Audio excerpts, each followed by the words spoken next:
All right, this weekend, UFC London goes down at the O2 Arena. Former champion Leon Edwards going up against surging contender Sean Brady at the top of an absolutely stacked card. So we're going to go through all of them. By the time you watch this video, I will be on a plane, led back in first class, crossing over the Atlantic, waiting to go back home to the UK. And it's always good to be home, let me tell you that. And it's always good to be in the O2 Arena, a legendary venue where we've seen some incredible fights. And I'll never forget my fight there against Anderson the Spider Silva, one of the fondest memories of my career. Anyway, it ain't about me. It's about Leon Edwards taking on Sean Brady. Co-main event, former champ Jan Błachowicz going up against Carlos Ulberg.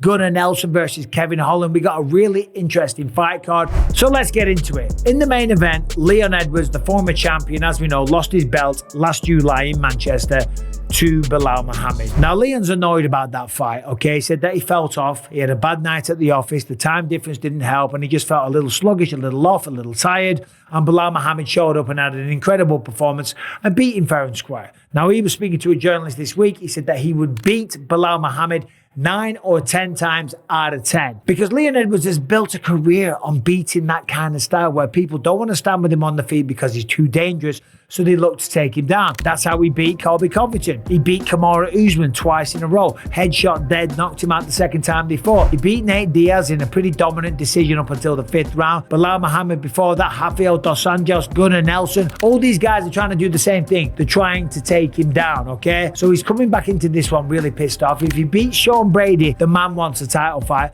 But beating Sean Brady is not going to be easy. That's just the facts of the matter. Sean Brady coming into this one is ridiculously confident. In fact, he feels that he's going to finish Leon Edwards via a submission in the first round. Rear naked choke. Because he's probably thinking, hold on, Belal took him down on the first entry, which he did. He shot in, he was really good, he was really quick. He joined the hands together, he picked him up, he took him down, he was able to take his back. Sean Brady has got much better submissions than Belal Muhammad. Is he the same wrestler? I don't know. Can he box as well as Belal or Canelo Alvarez for that matter? We don't know. Okay, and I'm being a little bit silly there because that's what Belal said. But Sean Brady last time out had a really good grappling display against Gilbert Burns. Beat Kelvin Gastelum, submitted him with a Kimura. Yes, he was stopped on the feet by Mr. Canelo Alvarez himself, Belal Muhammad. But prior to that, which is his only loss, the man was on a tear. He's got a record of 17-1. And he feels that because of Belal Muhammad, he is now a much better fighter and he wants nothing more than a rematch. And the winner of this fight might go on and get a title fight. We just don't know. If Leon Edwards pulls it off, if he can knock his head clean off into the rafters, okay, he might just get another title fight. And that will piss off Ian Gary. Because Ian Gary is livid. We're going to do another video about that. He's pissed off that he was passed up for a title fight, even though he's coming off a loss. But still, there it is. Same thing for Leon Edwards. It's a grappler versus striker. Of course, the first time out, Belal Muhammad really believed in his striking. He wasn't throwing strikes just to set up the takedown. He was throwing punches to land the punches, and that was the difference. So this time, Leon's got to go forward. He's got to be the aggressor. He's got to fight at a much higher pace. He can't be defensively minded. He's got to go forward. He's got to be aggressive. He's got to go on the attack. He's got to hunt Sean Brady down. He's got to punish him with front kicks to the stomach, jabs to the face, throw a lot of head kicks. Give Sean Brady something to be blocking. Because when you're blocking kicks, you ain't shooting for double leg takedowns. And on the flip side, Sean Brady, well, the blueprint was laid by Belal Muhammad. You got to go forward. You got to have a threat with the hands and you got to take him down. And if you can do that, you never know. Maybe Sean Brady does get the rear naked choke. Co-main event, this is a really interesting one. Former champion Jan Błachowicz. This man is licking his chops right now because he feels if he goes out there and he beats Carlos Ulberg in style, if he gets the finish, gets the stoppage, then he will get a rematch against Magomed Ankalaev. A man that he feels that he beats already. A man that is now the light heavyweight champion of the world. We know Jan Błachowicz, Mr. Polish Power. I think he's 42 years old right now. He knocked out people like my old mate, Luke Rockhold, chinned him in the first round, knocked out Corey Anderson, and then became the champion of the world when he knocked out Dominic Reyes. And then became the first person to beat Israel Adesanya when Izzy moved up and tried to become a two-weight division champion. However, he did lose to Glover Teixeira. Since then, he rebounded, won 2 fights in a row, took on Magomed Ankalaev, went to a draw, butchered Magomed Ankalaev's legs, had him dancing around all over the place, and that's why now he is so determined to beat Carlos Ulberg. Yes, he fought Alex Pereira before. Yes, it went to a split decision, and that is why he feels that he's truly one of the best out there. But Carlos Ulberg, this man fighting out in New Zealand, a man that is a model, a man that is a reality TV sensation, a man that is on a 7-fight win streak, 5 of which came by a knockout, 1 of which was in 12 seconds against Alonzo Menefield. And last time out in China, Macau, he got a good win over former title challenger Volkan Oezdemir. So what are we going to see in this fight? Well, Carlos Ulberg is going to do what he does. Okay, he's got beautiful striking, very tall for the division, really quick, beautiful combinations, long legs, good power.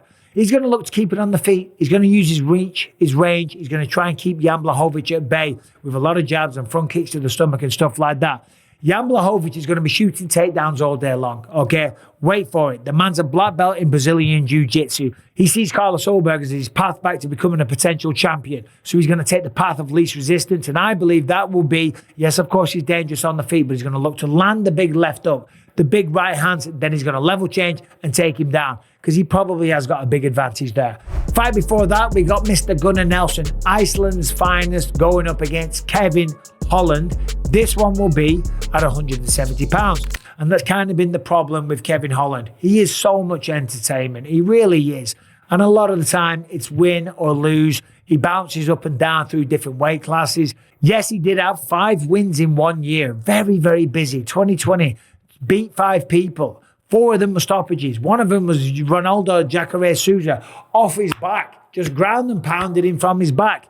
But then, of course, he struggled along the way. There's great fighters in the UFC, so there's certainly no shame. And Kevin Holland is always fun. He's always value for money. He's got really good, effective striking. He's a little bit unorthodox, but he's tall, he's long, he's very rangy, and he's got long arms. So therefore, he cinches up submissions really easy. Dangerous door strokes, nasty guillotines. And the last win on his record was actually a submission over Michal Oleksiejczuk. The problem is that he's lost 4 out of his last 5. Renier de Ridder choked him out in the first round. Roman Dolidze got a stoppage at the end of the first round. To be fair, he busted his rib, but he was taken down. He was getting pounded on pretty badly. He lost to Michael Venom Page via decision and Jack Della Maddalena in a split decision, okay?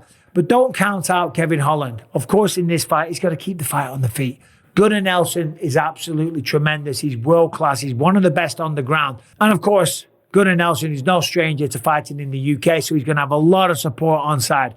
And then the other interesting matchup on there is Molly McCann taking on Alexia Thainara. Now, Molly McCann's a fan favourite. This is why she's on the main card. She always shows up. Yeah, okay. I think she's lost 3 out of her last 4. But she shows up, man. She brings it. She is aggressive. She's getting better all the time. And yeah, she's had a fair share of losses. And she knows that, okay? She knows that. But I'm telling you right now, half of Liverpool will be in the bloody crowd. The atmosphere will be electric, and she brings it every time.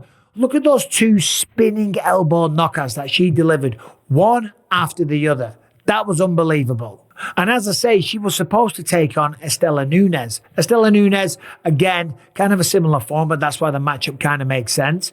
She's a good fighter, Estela Nunes. Don't let her record fool you. However, she's off the card and steps in now, newcomer Alexia Thainara. So for Molly McCann, she was fighting somebody that had lost her last 4 in a row. She's now fighting somebody that is 11-1 with 1 knockout and 6 submissions. And throughout history, we've kind of seen a weakness on the ground from Molly McCann. And even though I do think Molly's got decent jiu-jitsu, we've seen her win via submission herself. So she can compete on the ground, but she's going to have to be careful here. Alexia Thainara making the UFC debut, much younger, 11-1, momentum on her side, but she's stepping into the lion's den. She's going into the O2 Arena with Meatball Molly McCann. She is a fan favourite for a reason, because she always brings it. She wears a heart on her sleeve, and I am expecting nothing less than Molly to go out there and fight with everything that she has. But Alexia Thainara, as I say, 11-1, she's got a great track record. How will that play out? I don't know, because I can't make predictions, because I'm commentating the fight card. And speaking of the card, we do have some other fan favourites on there as well. Of course, London's own Nathaniel Woody will be going up against the French pirate Morgan Charrier. Jai Herbert, the Black Country banger, he's going to be on there. He is always value for money. Jordan Vucenic, keep an eye on that name. Former Cage Warriors champion, one loss in the UFC, made his debut on short notice to Guram Kutateladze and was very unlucky not to get the decision. He's going up against Scotland's own Chris Duncan, who's always a banger, always brings it, and last time out won via guillotine. So, top to bottom, good card. Christopher Leroy Duncan, he's making a return. Loney Kavanagh, he's back once again taking on Felipe Dos Santos. That'll be a good one. And in the heavyweight division, Marcin Tybura taking on one of Tom Aspinall's disciples, one of his students, one of his teammates, the one and only Mick Parkin, a man that is still undefeated. But as I said, I'm commentating this one, so I can't make a prediction, okay? You guys do that for me. As I said, down there in the comment section. Subscribe and ring the bell. See you soon.